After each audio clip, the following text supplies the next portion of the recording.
ఒక కోతి అటువైపు వెళ్ళి ఆ విగ్రహాన్ని ధ్వంసం చేసింది అని కొన్ని వీడియోలు ఇవి సీసీటీవీలలో రికార్డ్ అయినాయని చెప్పి ఫుటేజ్ రిలీజ్ చేసి చేతులు దులుపుకొని వదిలేసినారు. తర్వాత 19 మంది హిందూ బంధువులని ఆ సంఘటనకు బాధ్యులుగా భావిస్తూ ఆ సంఘటన జరిగిన మరుసటి రోజు 19 మందిని, తర్వాత 3 రోజులకు 5గురు 24 మందిని ఇప్పటి వరకు అరెస్ట్ చేసి రిమాండ్ చేసి జ్యుడిషియల్ కస్టడీలో ఉంచడం జరిగింది. ఈ సంఘటన జరిగిన తర్వాత 4 ఎఫ్ఐఆర్లు నమోదు చేసి హిందువులలో కొంచెం చైతన్యవంతంగా ఉండి ఆ రోజు ఇది ఎందుకు జరుగుతుంది అని చెప్పి నిలదీసిన వాళ్ళందరినీ కూడా రిమాండ్ చేసింది తెలంగాణ పోలీస్.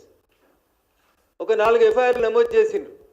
ఇది జరిగిన తర్వాత నేను 3 రోజుల తర్వాత సాక్షాత్తు రాష్ట్ర డీజీపీ గారిని కలిసి ఆ 4 ఎఫ్ఐఆర్లకు సంబంధించినటువంటి అంశం కోతులు చేసిన ధ్వంసం అనేటువంటి విషయం లోపల నేను నాకున్న సందేహాల్ని సాక్షాత్తు రాష్ట్ర డీజీపీ గారి ముందు ఉంచడం జరిగింది.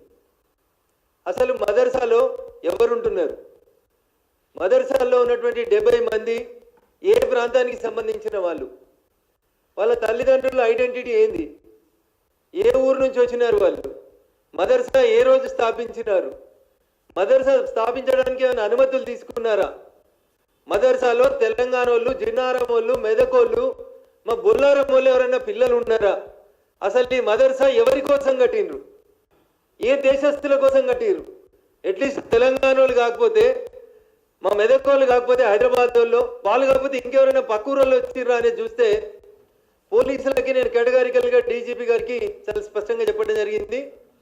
వీళ్ళంతా బయట దేశస్తులు, వీళ్ళ ఐడెంటిటీ మీద ఒక ఎంక్వైరీ జరపాలి. అసలు ఆ మదర్సాలు నా మెదక్ పార్లమెంట్ పరిధిలో ఉన్న జిన్నారం మండలంలోనే ఇంకోటి శివానగర్లో ఒక మదర్సా ఉంది, సంగారెడ్డి నుంచి సదాశివపేట పోతే హైవే మీద ఒక మదర్సా ఉంది. వీటన్నింటి లోపల జరుగుతున్నటువంటి కార్యకలాపాల మీద నాకు అనుమానం ఉంది. మొత్తం మెదక్ పార్లమెంటే కాకుండా ఈ రాష్ట్రంలో ఉన్న మదర్సాలేని అనుమతులేని అందులో ఉంటున్న వాళ్ళు ఏ దేశం ఏ రాష్ట్రం వాళ్ళు వాళ్ళ ఐడెంటిటీని ఒకసారి చెక్ చేయాలని నేను రాష్ట్ర డీజీపీ గారికి చెప్పినాను. కానీ పోలీసుల ప్రవర్తన ఎట్లుంటుందో మీకు అందరికీ తెలుసు. ఏం చేస్తున్నారో చెప్పరు, ఏం చేయాలనో చెయ్యరు. అదేంటి అంటే కాన్ఫిడెన్షియల్ ఇన్వెస్టిగేషన్ చేస్తూ ఉన్నాం, బయటికి చెప్పలేమనే మాటలు చెప్తే కొత్తగా ఏం కనబడదు. కానీ ఈ జరిగిన సంఘటన మీద మేము మా పార్టీకి సంబంధించినటువంటి ఒక 4 వ్యక్తులు అసలు జిన్నారం మదర్సాలో ఏం జరిగింది అనేటువంటి విషయంలో ఒక 4 గత వారం రోజులుగా అక్కడ ఏం జరుగుతుంది అనేటువంటి విషయంలో విచారణ జరిపినప్పుడు మొత్తం తెలంగాణ కాదు దేశం మొత్తం ఆశ్చర్యపోల్సినటువంటి విషయాలు ఉన్నాయి. అక్కడ ఆ మదర్సాలో 70 మంది విద్యార్థులు చదువుకుంటున్నారు. జిన్నారం దగ్గర ఘర్షణ కారణమైనటువంటి మదర్సాలో 70 మంది విద్యార్థులు చదువుకుంటున్నారు.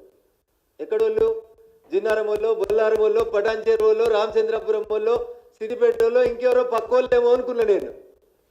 మొత్తం విచారణ చేసి చూస్తే తేలింది ఏంటంటే ఆ 70 మందిలో 65 మంది 70లో 65 మంది పిల్లలు మీది ఏ ఊరు అని అడిగినప్పుడు వాళ్ళ నుంచి వచ్చిన సమాధానం కిషన్ గంజ్ బీహార్ అని చెప్తున్నారు. వాళ్ళు దయించి సభ్య సమాజం హిందువులు మొత్తం ఆలోచించాలి. ఎక్కడి నుంచి వచ్చిరట? కిషన్ గంజ్ అనే జిల్లా నుంచి బీహార్ నుంచి వచ్చినాము అని చెప్తున్నారు. మీ తల్లిదండ్రులు ఎక్కడున్నారు అని అడిగినాం. నెక్స్ట్ ప్రశ్న, మా తల్లిదండ్రులు అంతా బీహార్లోనే ఉన్నారు సార్ అని చెప్పారు వాళ్ళు. సో తల్లిదండ్రులు బీహార్లో ఉన్నారు, వాళ్ళు పుట్టింది బీహార్లో, వచ్చింది ఎక్కడికి? జిన్నారంకి వచ్చారు. పోనీ జిన్నారం మీద పెద్ద హైటెక్ సిటీ, అదేదో పెద్ద మున్సిపాలిటీ సర్వాంగ సుందరంగా ఉంది, వీళ్ళు వచ్చిరు ఆడేదో చేస్తున్నారు, అదేదో కాస్మోపాలిటన్ సిటీ అంటే కాదు, చిన్న మండల కేంద్రం. ప్రశాంతంగా ఉన్న ఒక మండల కేంద్రానికి ఒక మదర్సాను తెచ్చిపెట్టిరు. బీహార్కి వెళ్ళి పిల్లలు అని చెప్తారు. మాకు అనుమానం ఉంది అది కిషన్ గంజ్ కాదు, బీహార్ కాదు. Kishanganj is adjacent to Bangladesh. బంగ్లాదేశ్కి కిషన్ గంజ్కి మధ్యలో బార్డర్ ఉంటుంది గీత. వీళ్ళంతా పేరు కిషన్ గంజ్ అని చెప్తారు కానీ వీళ్ళ దగ్గర ఒక ఆధారం కానీ తల్లిదండ్రుల గురించి కానీ వాళ్ళు సరైన సమాచారం చెప్తలేరు. బహుశా ఈ మదర్సాలో ఉన్న 65 మంది కూడా బంగ్లాదేశ్ నుంచి వచ్చి జిన్నారంలో శిక్షణ పొందుతున్నట్టు నాకు అనుమానంగా ఉంది. ఇదే విషయం నేను రాష్ట్ర డీజీపీ గారిని కలిసినప్పుడు చాలా స్పష్టంగా చెప్పినాను. పిల్లల ఐడెంటిటీ ఎంక్వైరీ చేయండి అని ఎంక్వైరీ చెప్తాం. ఇంకా దారుణం అన్నా పిల్లలంతా ఆడికెళ్ళి వచ్చిర్రు అనుకున్నాం.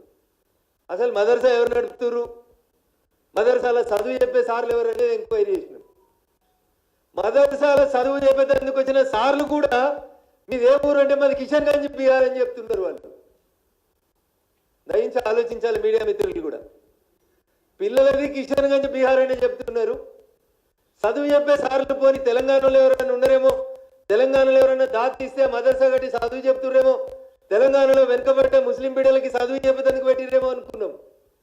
సార్లది కిషన్ గంజ్ బీహార్ అనే సమాధానం, పిల్లలది కిషన్ గంజ్ బీహార్ అనే సమాధానం వస్తూ ఉంది. నేను ఈ మధ్యలో అన్ని ఆంగ్ల హిందీ దినపత్రికలలో ఛానళ్లలో వచ్చినటువంటి కొన్ని వార్తల్ని కిషన్ గంజ్ గురించి చూడడం జరిగింది. దురదృష్టకరం, బాధాకరం. కిషన్ గంజ్లోకి బంగ్లాదేశ్ నుంచి చొరబాటుదారులు వచ్చి అక్కడ ఉన్నటువంటి హిందువులని భూమి అమ్ముతావా సస్తావా అని బెదిరించి అమ్మకపోతే దౌర్జన్యం చేసి చంపేసి ల్యాండ్ జిహాద్ నడుస్తుంది ఇలా బీహార్ కిషన్ గంజ్లో. ఒకటి కాదు, రెండు కాదు, నేను మీకు ఏం నెంబర్ ఆఫ్ ఎగ్జాంపుల్స్ నా ఫోన్లో ఉన్నాయి. అక్కడ నుంచి వచ్చినటువంటి నేషనల్ ఛానల్స్ రిపోర్టర్స్ ఇచ్చిన రిపోర్టింగ్ కూడా ఉంది నా ముందు. బీహార్ కిషన్ గంజ్లో రోజు బంగ్లాదేశ్ నుంచి వచ్చి కిషన్ గంజ్లో ఉన్నటువంటి హిందువుల మీద దాడులు చేసి హిందువుల భూములని కబ్జా చేసుకొని ల్యాండ్ జిహాద్ నడిపిస్తున్నారు కిషన్ గంజ్ బీహార్ లోపల.